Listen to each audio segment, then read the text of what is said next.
એક વારની વાત છે. એક નાના શહેરમાં ગૌરવ નામનો એક યુવક રહેતો હતો. ગૌરવ ખૂબ આળસુ હતો. તે હંમેશા પોતાના કામોને ટાળતો અને કહેતો, હજુ તો સમય છે, પછી કરી લઉં. એની આ આદતના કારણે તે ક્યારેય અભ્યાસમાં સારું કરી શકતો નહોતો. ઘરે બધા કહેતા, બેટા, સમયનું મૂલ્ય સમજ. તું જે સમય આજે બગાડી રહ્યો છે એ ક્યારેય પાછો નહીં આવે. પણ ગૌરવ ક્યારેય સાંભળતો નહીં. તે દિવસભર મિત્રો સાથે ફરતો, મસ્તી કરતો અને ફોનમાં રીલ્સ જોતો રહેતો. એક દિવસ તેને લાગ્યું કે મને બદલાવ લાવવો જોઈએ. તે પોતાના શહેરમાં રહેતા એક વૃદ્ધ જ્ઞાનવાન માણસ પાસે ગયો. વૃદ્ધ માણસ વૃક્ષ નીચે બેઠા ધ્યાનમાં લીન હતા. ગૌરવે નમસ્કાર કર્યું અને કહ્યું, મને મદદ કરો સાહેબ. હું જીવનમાં હંમેશા પાછળ રહી જાઉં છું. મારે પણ મારા મિત્રો કરતાં આગળ નીકળવું છે. મને કહો કે હું શું કરું? વૃદ્ધ માણસ મિત કરીને બોલ્યા, બેટા, તું પાછળ રહી રહ્યો છે કારણ કે તું સમયની કદર નથી કરતો. તું હંમેશા કામ ટાળે છે. ચાલ હું તને એક વાર્તા સંભળાવું. એમાંથી તું સમયનું સાચું મૂલ્ય શીખી શકીશ. એક વખતની વાત છે. એક રાજા હતો, ખૂબ દયાળુ અને પ્રજાના પ્રેમી. એક દિવસ રાજાને એક ગરીબ અને આળસુ માણસ મળ્યો. તે માણસ પાસે ન પૈસા હતા, ન નોકરી અને ન ઇજ્જત. એ હંમેશા બીજાઓને દોષ આપતો કે મારી હાલત માટે લોકો જવાબદાર છે. રાજાએ પૂછ્યું, ભાઈ, તારી હાલત આવી કેમ? માણસ બોલ્યું, મહારાજ, ખબર નથી કેમ, પણ મને કોઈ નોકરી નથી આપતું. હું મહેનત કરું છું, છતાં સફળ થતો નથી. રાજાને તેની પર દયા આવી. રાજા બોલ્યા, ચાલ, હું તને એક તક આપું છું.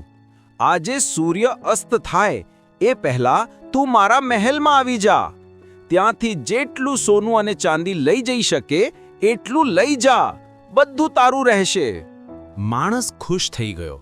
ઘરે ગયો અને પત્નીને વાત કહી. પત્ની બોલી, તુરંત જા, આવી તક ફરી નહીં મળે. પણ માણસ બોલ્યો, હું ભૂખ્યો છું, પહેલા ખાઈ લઉં. પત્નીએ તરત જ ભોજન બનાવ્યું. તે ધીમે ધીમે ખાવા લાગ્યો અને વિચાર્યું કે સમય છે, પછી જઈશ. ભોજન પછી તેને ઊંઘ આવવા લાગી. વિચાર્યું, થોડીવાર સૂઈ લઉં, પછી જઈશ. પણ એ 2 કલાક સૂઈ ગયો. જ્યારે ઉઠ્યો ત્યારે સાંજ થવાની હતી.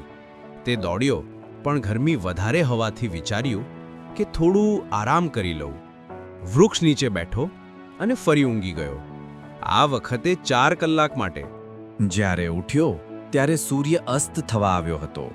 તે દોડ્યો, પણ જ્યારે મહેલ પહોંચ્યો ત્યારે દરવાજા બંધ થઈ ગયા હતા. તે માણસ ખૂબ પસ્તાયો. તેની પાસે એક મોટી તક હતી, પણ સમયની કદર ન કરવા કારણે એ ગુમાવી દીધી. વૃદ્ધ માણસે વાર્તા પૂરી કરી અને ગૌરવ તરફ જોયું. ગૌરવ ચૂપ રહ્યો. તેને પોતાની ભૂલ સમજાઈ ગઈ. એણે વૃદ્ધને આભાર માન્યો અને ઘરે પાછો ગયો. તે દિવસથી ગૌરવે નક્કી કર્યું કે હવે સમય બગાડવાનો નહીં. તે પોતાના લક્ષ્યો પર કામ કરવા લાગ્યો. પોતાની આળસ છોડી નિયમિત રીતે અભ્યાસ કરવા લાગ્યો. થોડા જ સમયમાં તે પોતાના બધા મિત્રો કરતાં આગળ નીકળી ગયો અને કોલેજનો સૌથી તેજસ્વી વિદ્યાર્થી બન્યો. આ વાર્તાથી આપણે શીખી શકીએ છીએ કે સમય એ જીવનની સૌથી કિંમતી વસ્તુ છે. તે ગુમાવી દીધો તો ફક્ત પસ્તાવો જ હાથ આવે. દરેક તકનો યોગ્ય સમયે ઉપયોગ કરવો જોઈએ, કારણ કે ગુમાવેલો સમય ક્યારેય પાછો નથી આવતો. તો આજથી જ સમયની કદર કરો અને તમારા સપનાઓ પર કામ શરૂ કરો. જો તમને આ વાર્તા ગમી હોય તો લાઈક કરો, મિત્રો સાથે શેર કરો અને વધુ પ્રેરણાદાયક વાર્તાઓ માટે વાત વિવેક ચેનલને સબસ્ક્રાઇબ કરવાનું ભૂલશો નહીં.